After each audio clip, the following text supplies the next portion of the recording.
Says live. Good. Then you're live. I'm assuming we're live. And welcome to this Hangout on Air, which is our last live event for our edX course, 11132X. We're going to be doing a critique of a few of the volunteers just for their final pitches, or actually some of the materials that have led up to their final pitches for this course. Just a quick introduction. So hopefully most of you know me. I'm Professor Klopfer, professor for this course. Many of you have interacted with Jen Groff. Hi, one of the TAs for the course. And you've also probably seen Scott, who I'm pointing to out in Indonesia, which I think is where he currently is. Is that right, Scott? Yes. Do you want to say a little bit about yourself? Oh, hi, I'm Scott Oswald. I'm the creative director at the Education Arcade there. I'm usually at MIT. I'm here in Indonesia for a week, so you've probably seen me in the course as well. We've chosen, I think, 5 people from among the volunteers who of the kinds of technologies that people talked about and the way that they talked about them. And what we're doing is we've compiled links that they've submitted to us that includes the original idea, defining the problem, the elevator pitch, the use case, the assessment, and hopefully that some of you will be able to know who we can critique here, but also sort of maybe some of the general guidelines that some of the things we think are positive or need improvement that you might be able to use those same guidelines to help provide feedback to your own projects that you're working on right now. So, anything else I should add? No, it's good. Okay. All right. So first on our list, in no particular order. And as we've done in other cases, games is the people who as we define these, and you could find these all. In fact, all these were volunteered in the Volunteer Yourself thread, so you can find the information there as well and look at some of the individual materials. But first on the list is Michelle Full. Michelle Full did a game that was about language learning, and it was based around puzzles. And I'm just going to do a quick summary at the beginning here. I'll try to do this for each of them. You guys should feel like you should add as well if I miss something important, and then we'll go into some of the critique. But the problem that Michelle Full defined was that sort of language learners often are very excited, and I know myself included in this list, so it's near and dear to me. I've tried to learn Spanish many times without success. So maybe if this becomes a product, I will be more successful. But you sort of begin with great enthusiasm, and your enthusiasm wanes as you sort of do a lot of repetitive activities, and you lose interest because it doesn't feel contextualized, doesn't feel interesting. And so what she's done is defined a language learning game based around puzzles, and she was, in fact, inspired by the Zumbinis as part of this. So this is Scott's game that I think we talked about in one of the previous weeks in the courses, and wanted to make a game more like that, where the use case actually really helped define this pretty well. It was a story of Alex, who was trying to learn Mandarin, and a lot about in Mandarin the cases around having to understand and identify characters as well as the language itself. And so it was a series of puzzles around understanding those characters, but not just in sort of a trivial way, but rather trying to do them in a way that actually meant something for that particular character. So that was the Michelle Full's project in a nutshell, and maybe I'll open it up to you guys just to start the critique, and then I can chime in as well. Okay. So also to note, she has a really great elevator pitch video. So if you have a second, go look at her video. So I think Scott probably has a lot to say here, because I think this is something he's very interested in, which is game design for language learning. I really loved it. I thought it was really thoughtful. One of the questions I had for Michelle Full was thinking about the social element of learning. There's a lot of opportunity here in the game, and I like that she used the puzzle. I imagine, I don't know Mandarin, but I'm guessing it's because the mechanics around learning the characters and how to use them lend themselves well to puzzles. But how might you use social interaction in the game as well to learn some of these elements? Scott? Yeah, I also thought Michelle really hit the problem right on the head with in her problem statement, and was certainly driving in the right direction by thinking about the kind of investment that people have when they're doing things like solving puzzles as a way of also learning language. I think that the And the example she used, I think, could actually work in the sense of using puzzles to focus on some particular piece of language learning content. I think that the challenge is twofold. One is that designing continually interesting puzzles over so many different elements of language learning would be a huge task. I'm not sure it's a surmountable task to solve enough puzzles. But also, I think, and I think later on there's a presentation about language learning, which gets at what I think really goes on in language learning, which is that we really need to be using language, and it's sort of embedded in Michelle's idea that we use language in a kind of active way, doing things that really matter to us. But in fact, we really use language in communication with people. And so, while solving puzzles gets at the intellectual engagement, it doesn't get at the fact that language's primary role is communicative. And the good news for Michelle is that there are lots of enjoyable communicative activities that she could also be doing language learning around. So taking her basic instinct to try to come up with meaningful activities, but expanding it to things that are more about communication, I think it would get her closer to her goal. So let me try to bring together two of the points that you guys mentioned there: the social aspects and the fact that it's a huge number of puzzles. And is there a way that we can that you can think of, or maybe we can solve both those problems by thinking about user-generated content, the way that maybe maybe the initial levels or initial puzzles sort of are defined expertly, but maybe there's some way of people generating their own and then sharing those and rating those that could become part of some community. Do you think that's possible? You think there's enough? And I think language is an interesting case to do that in, where sometimes you worry about expertise, but maybe there's a way where, I think, Scott, you've thought about this some in some of your language learning games where you directions, the sort of like you're trying to learn English, and then they sort of have one that might make puzzles. English speakers expert, another might make puzzles. Are there ways to sort of think about those things coming together?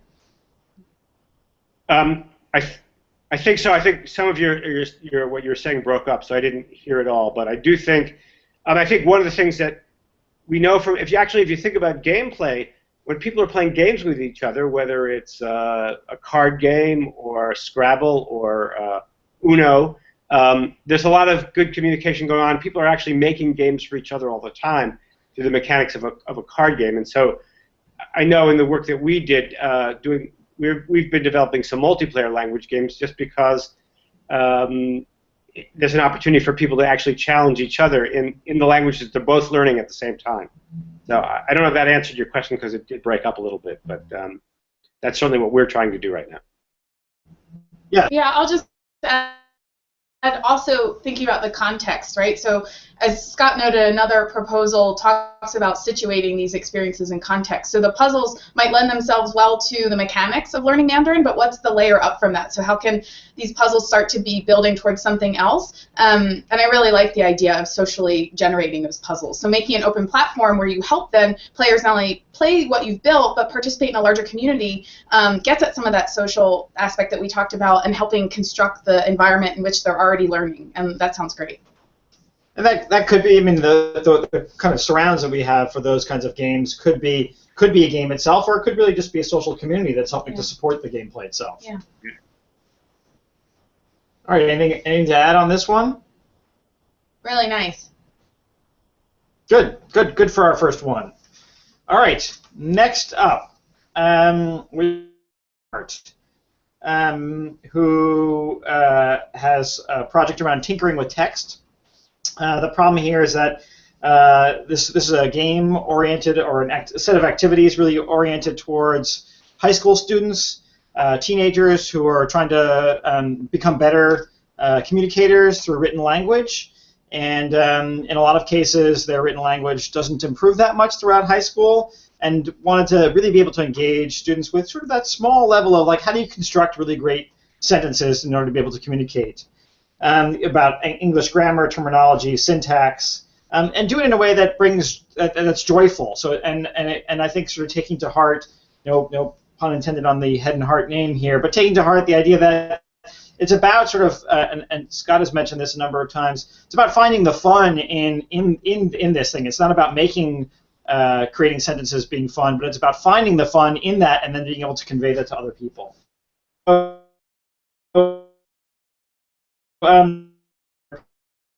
I the elevator pitch in this one as well. It was also very good, and there was sort of a series of sort of B-roll pieces that were provocative, just single images, short video clips that were put together that sort of conveys the idea really nicely about what this would be and why it would be interesting.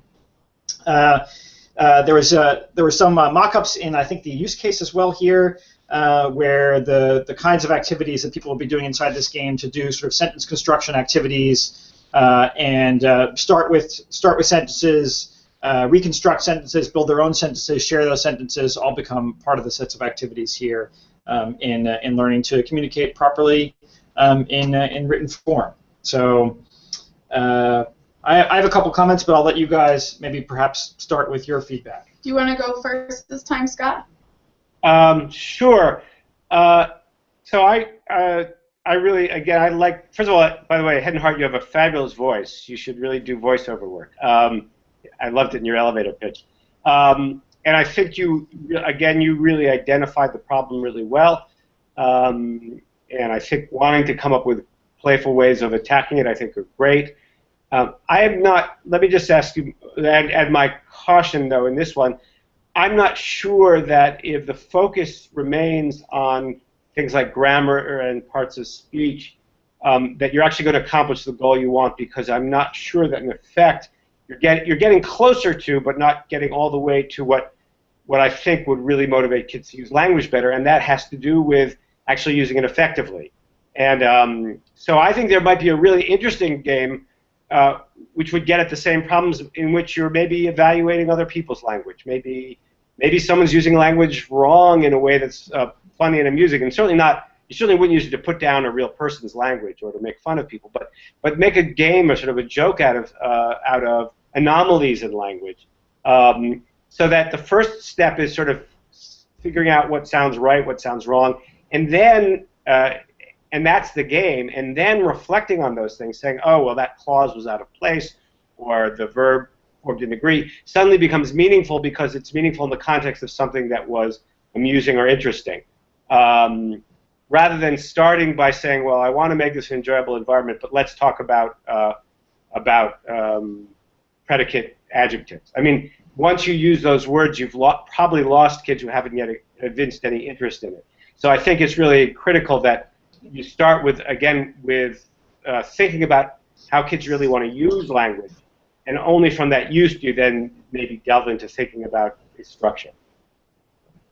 I think your idea around sort of evaluating sentences which may not be correct, and sort of you have to tread that line between you don't want to have things that are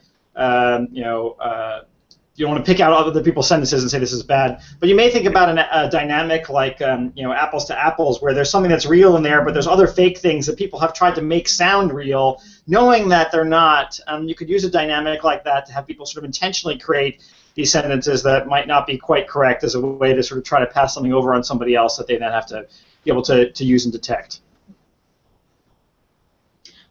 So my feedback was that I love that you identified a clear challenge and a problem space, right? I've been out with friends who are high school English teachers and get frustrated by adults they'll hear out in public not using grammar properly. So building a good game that everybody wants to play might be a great thing.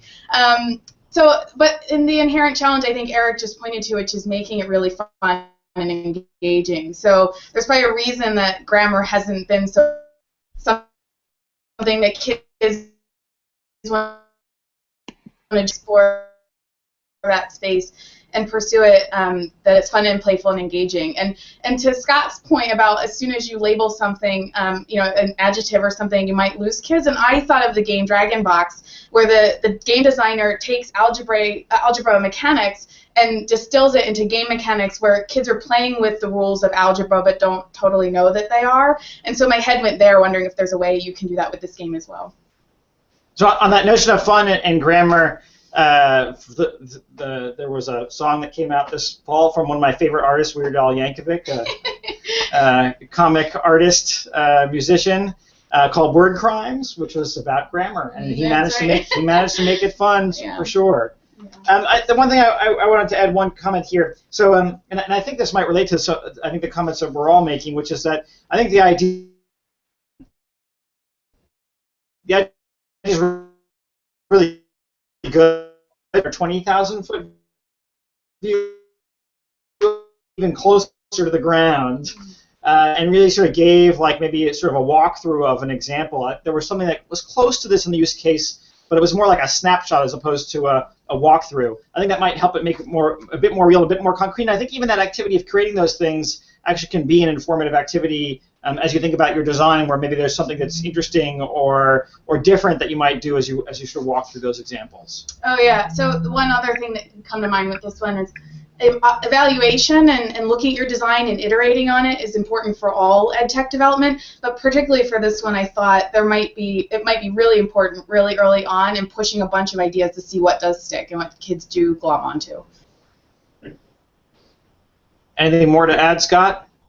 No, you guys filled it in well. Thanks.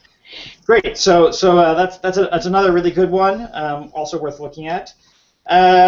I will now move on to MPAT10323, who had a project around the engineering design process for STEM, actually focusing on teachers, so creating sort of simulated environment and activities for professional development of teachers so that they could integrate engineering design to their classes. It was about covering the needs of adult learners, obviously as the people who will ultimately be facilitating this for younger kids, but it sort of addressed a set of needs and for those adults as they learn about this process through a series of tutorials. And so I thought this one was interesting because it did focus on instructors as well as the ultimate recipients of this instruction as well. So I'll turn it back to you guys. So designing for teachers is always a little extra tricky because they're so busy. I think particularly for real, the idea of helping design a platform that allows teachers to learn these skills in a simulated way, allows them to explore and experience that, and it seemed like there was a connection point, a part of the platform that allows people to connect with one another and share resources.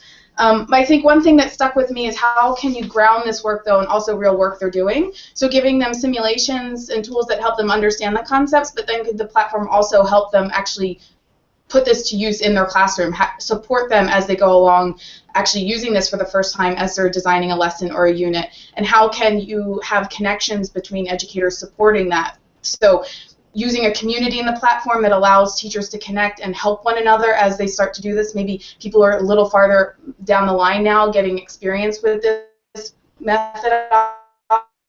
They can connect with one another and support one another, and meaningful for many educators trying to use this in their classroom. Yeah, I agree with everything that Jen just said. That I think the goal of thinking about technology that's going to facilitate teachers, directed directly at teachers, is a great idea, and it hasn't been done enough. I mean, I think too much technology thinks about how to get past teachers to the kids, which I think is always although there are certainly things that you can target at kids. I think it's bad when teachers get left out of the mix, and I think it's great that we have a project that wants to really focus on teachers. I was less certain from the amount of description as to what those activities were, which is probably where I felt I could have given the most useful feedback. What I do think is that chances are the kinds of things that you'd have to do for teachers are also things that you would, in the end, have to do for kids. That we're all learners, and that I'm going to guess that a teacher learning how to teach engineering is grappling with almost the very same things that the student is going to then learn. So I would certainly think in designing it about thinking about activities that the teacher might do that might then immediately sort of transfer to the classroom. But I also would think about giving the teacher the kind of structure that a game would give a kid of growing competence and growing confidence. That may have been implied in your description. I couldn't tell because there just wasn't the level of detail. But I think it wouldn't be wrong to think about a more game-like structure for this for the teacher as well. So.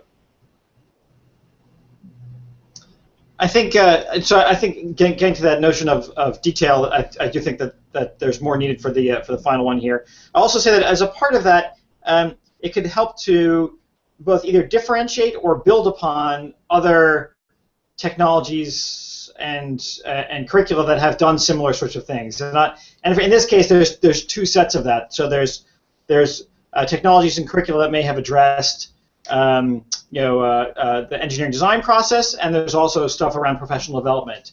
So as a product pitch, it's important to differentiate, say, why your product is different, better than some of the other existing solutions. But in some ways, it's also useful to say, like, it's like X meets Y. I mean, we often talk about this in game design. A lot of game design comes from the synthesis of other games. It's like Mario meets, Halo. Sold. It's got to be great, right? Meet SimCity.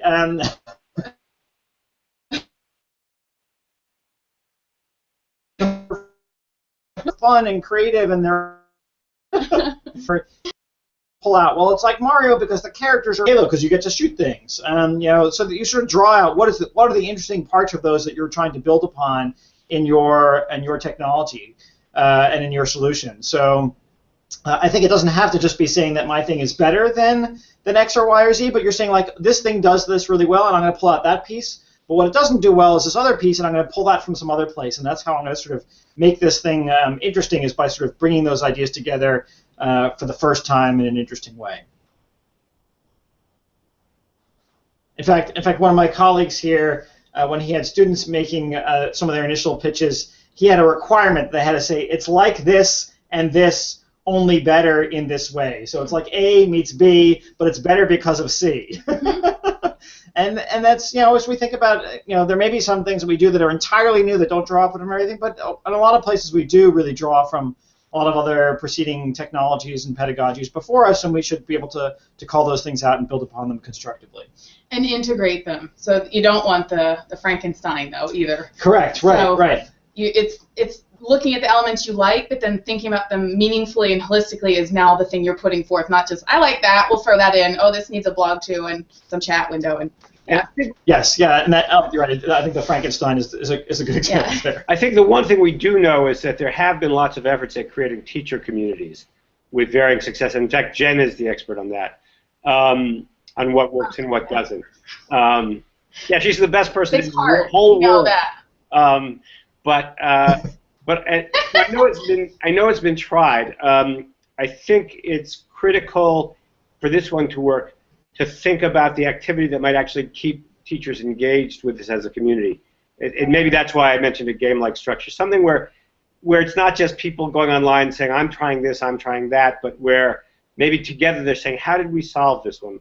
So they're talking about, if you and I are both trying to solve an engineering problem at the same time, we have a meaningful conversation.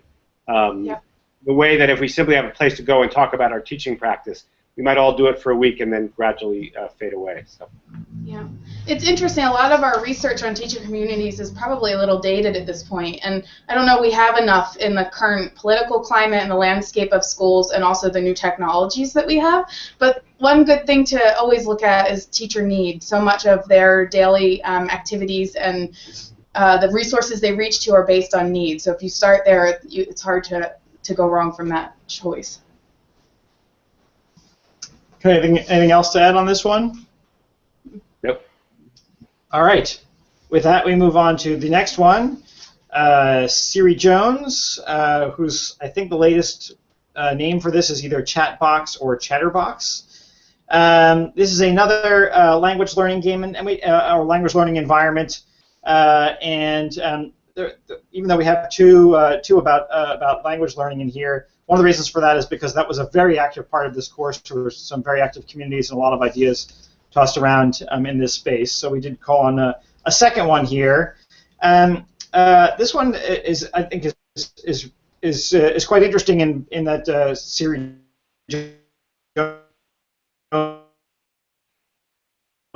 learning in general. It's for a lot of context for this. It's not just about language level students who are trying to learn language. It has a bunch of different components, including a simulator where you're simulating language, trying to create safe spaces for people to be able to have conversations. and also for ways for people to slowly build up their skills and sort of take away some of that scaffolding. So they're starting in a safe space, but you need to eventually move beyond that. So this is an environment where you simulate that and then ultimately sort of remove some of that scaffolding. Juan Jose, I think, which may have been a use case example about based on one of Siri's actual students. She is a language teacher, and how it sort of moved the person up levels over time, starting with some very safe spaces and moving to some more challenging and less scaffolded kinds of activities. So with that, I will turn it back over to you guys. So Scott, you're more the expert on language learning than I am. Why don't you kick it off? Yeah, I mean, I don't think I'm as much an expert as Siri is based on her experience. We did do some reading up on literature as we developed some language learning games.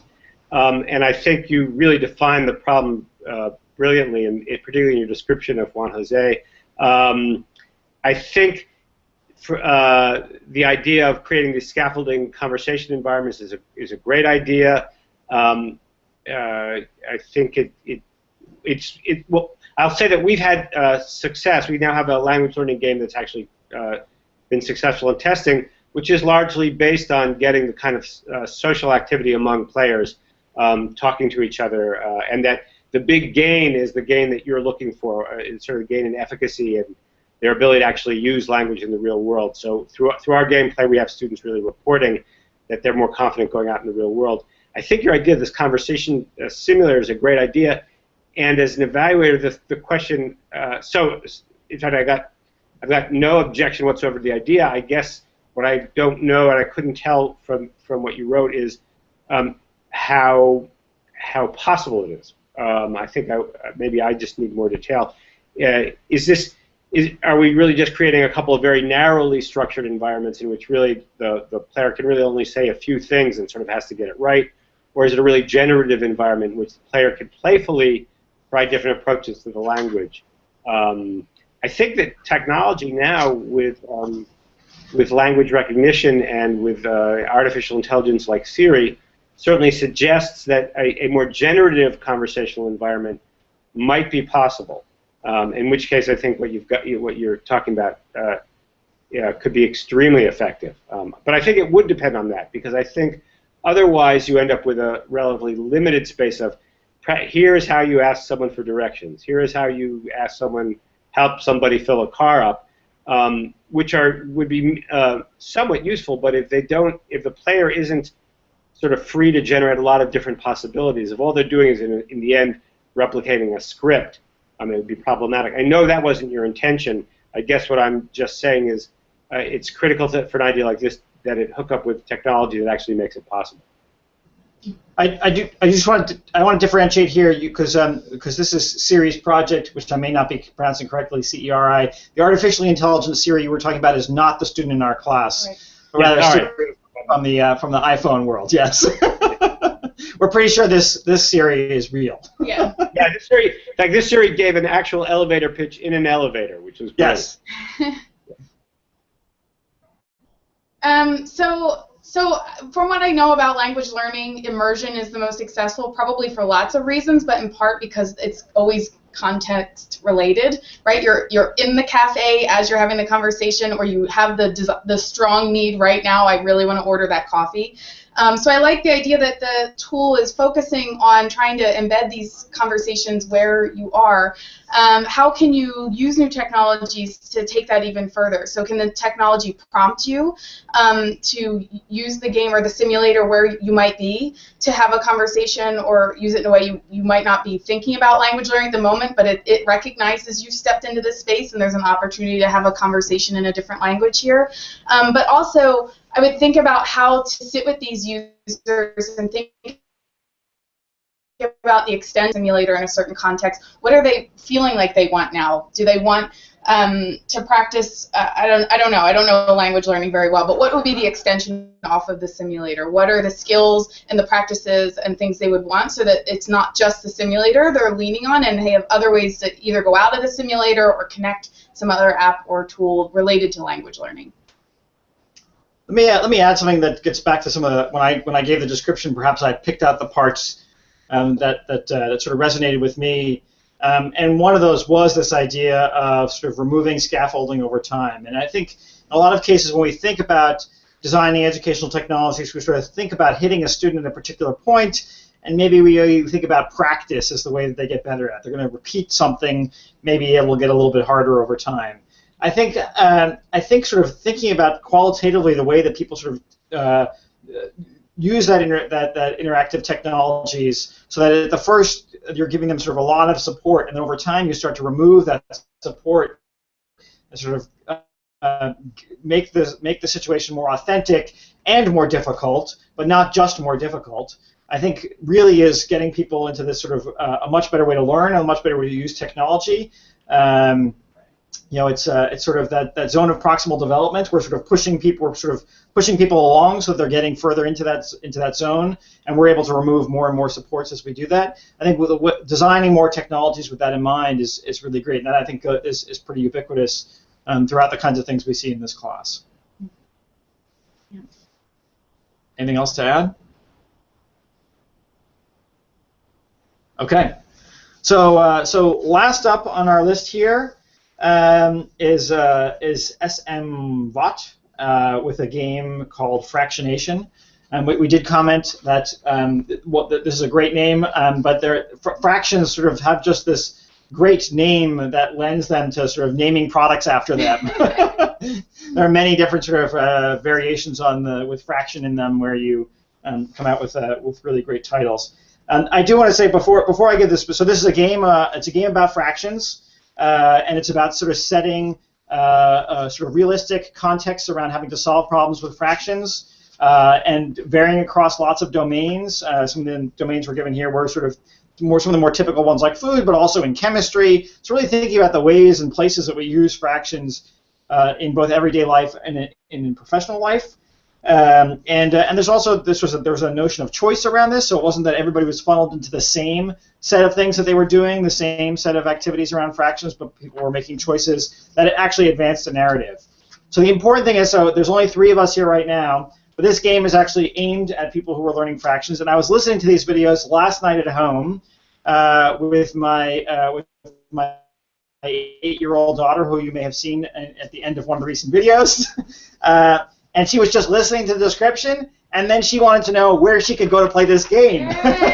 She was very disappointed when I said, it's just an idea at this point. It's not something that's real yet. And she was very disappointed by that, because she was very intrigued by this, and I think she is your target audience. So with that, I'll turn it over to you guys for your thoughts. Yeah, so I think it's great you picked out something that you know a lot about, and you see deeply the mechanics and outcomes that you're looking for in the learners.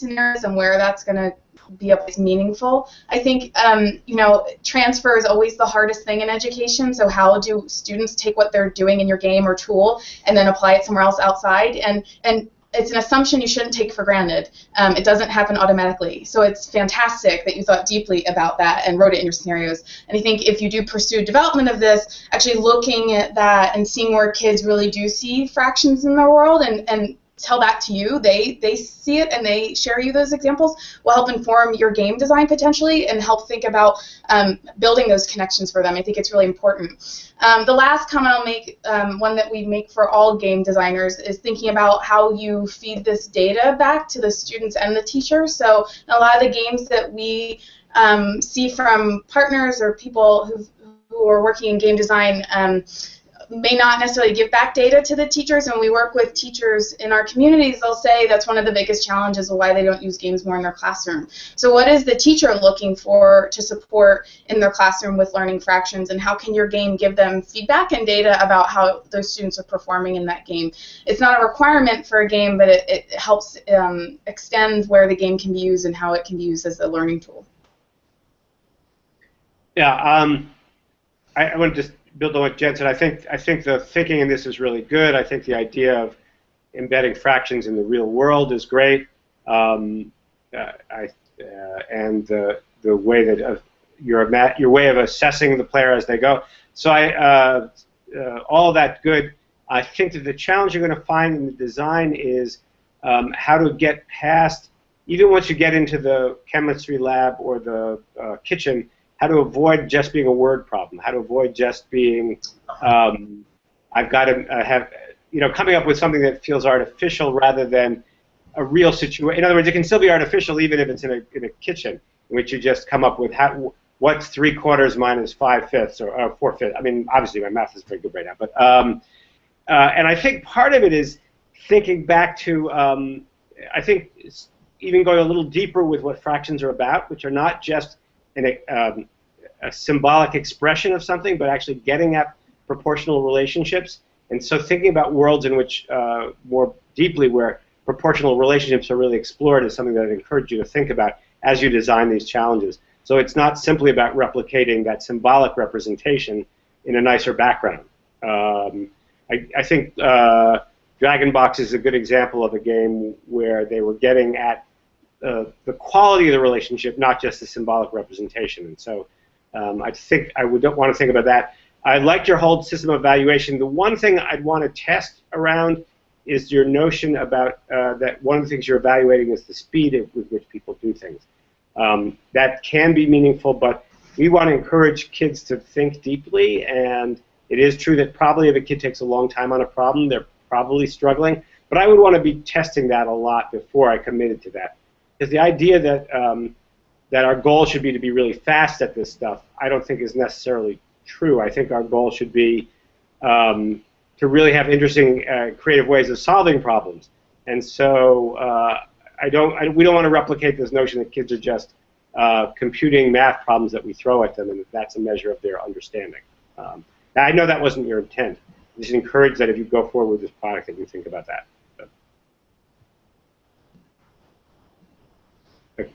So back to you, Eric. So the other thing I'll add, is a bit like another one of the comments I gave on the other ones is to also set this in the context of I mentioned all the different things that have fraction in their name.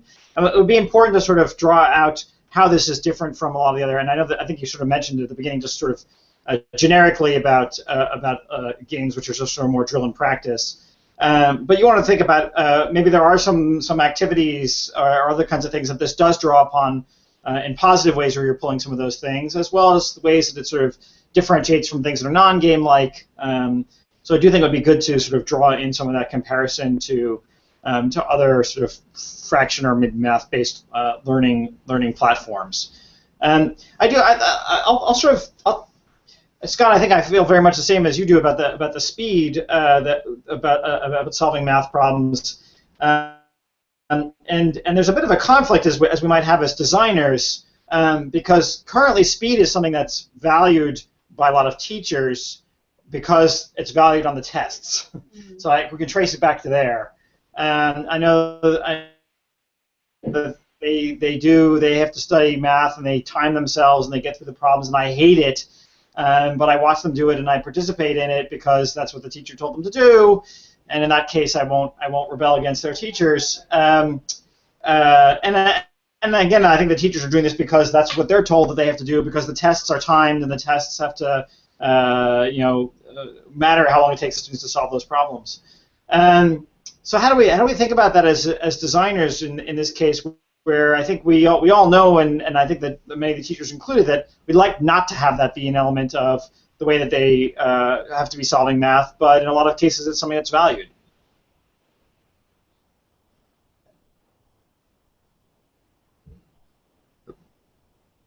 I was posing that as a question to you, Scott, if you have any thoughts on it. Oh, I'm sorry. Somehow just enough of it broke up that. No, I think I got it. Okay. Yeah. Although I'm sorry because I wasn't prepared. I didn't realize it was coming as a question. It is a challenge. It is and I'm timing this answer, Scott.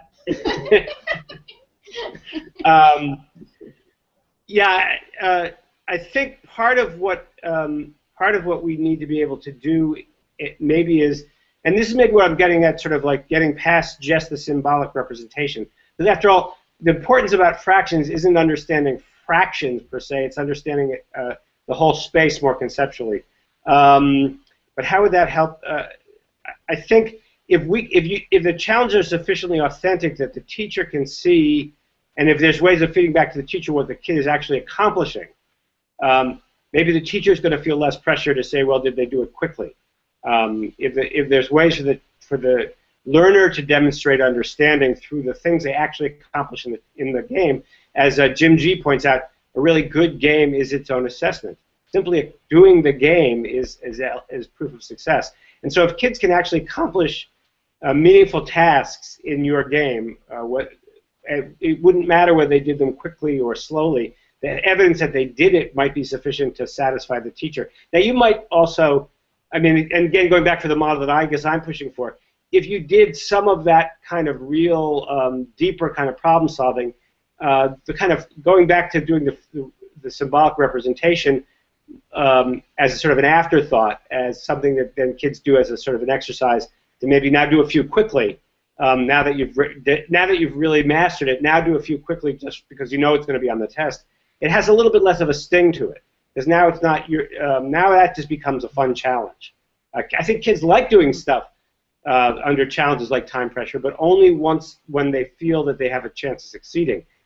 We all know the experience of when we're under time pressure without thinking that we can succeed, it only becomes harder and we do less well. So I know your implication was not that the kid would be aware of the time pressure, that you'd simply be measuring it.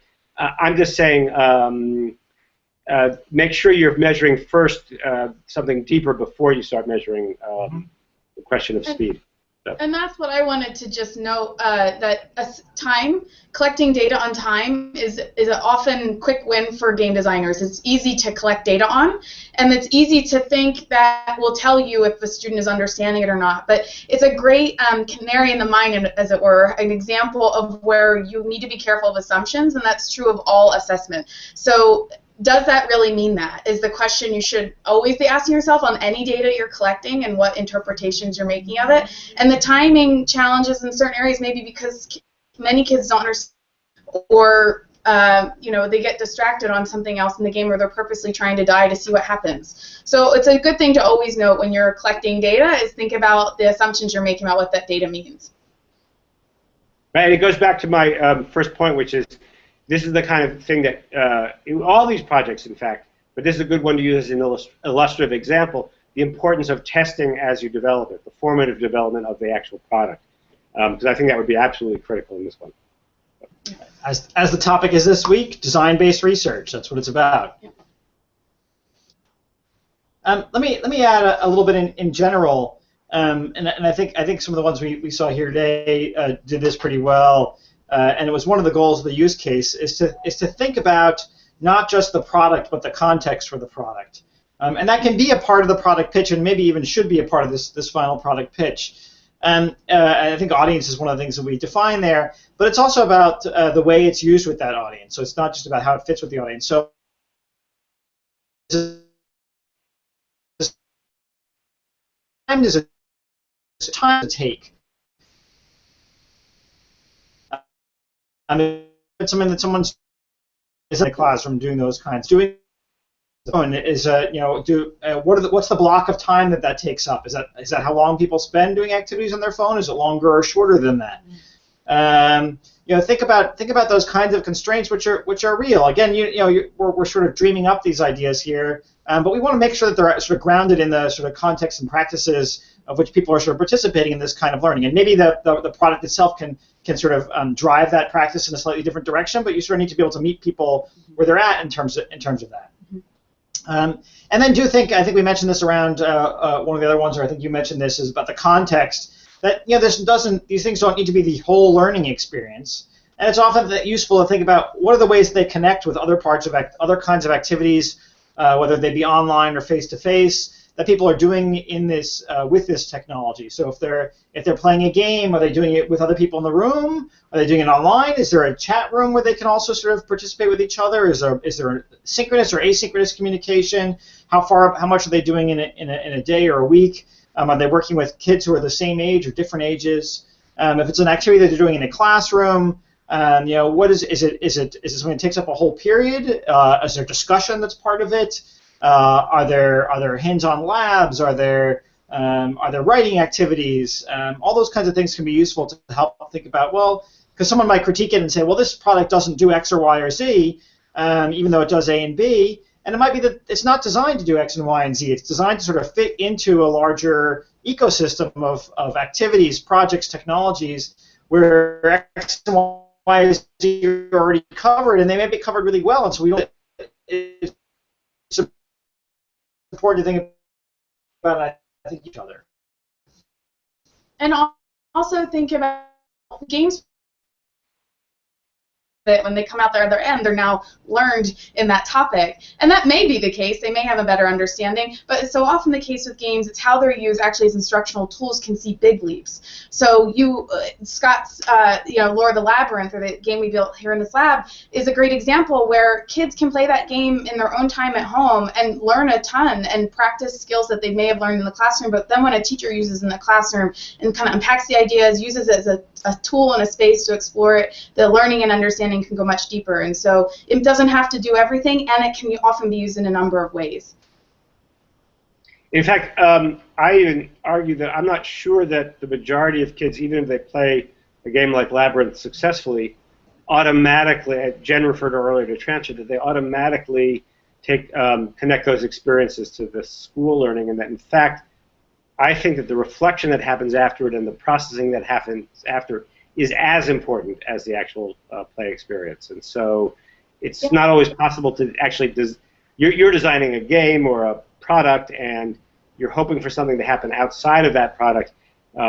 We certainly, in Labyrinth, we tried to build in a chat system to help encourage that kind of reflection within the game. I think you can't always guarantee it, but certainly then also the teacher materials we developed were the other place where we tried to help extend it. So it's, I think, critical in your own thinking about these that you think about the surround and try to help design it even if it's not actually going to be within your product. That's an important part of your thinking about it. So. Yeah. Anything else to add? So with that, I'll say thank you to Jen and to Scott for giving the feedback here. Thank you to all of you who are watching. And let me add a couple more things about the course in general. So we were only able to pick out a small number for critique here. Hopefully a lot of people were able to learn from our critiques of these specific ones. This is the official week 6 of the course. But as I think we've conveyed a number of times in the course, and we'll be continuing to sort of give some more detail around this, the course will remain open at least, and you're welcome to sort of continue submitting projects. I think a lot of other people are sort of 2 or 3 weeks behind, so I think you could expect to get feedback from some of your peers in there. So we definitely recommend doing that. We will continue to exist in the forums as much as we can to provide feedback when we can.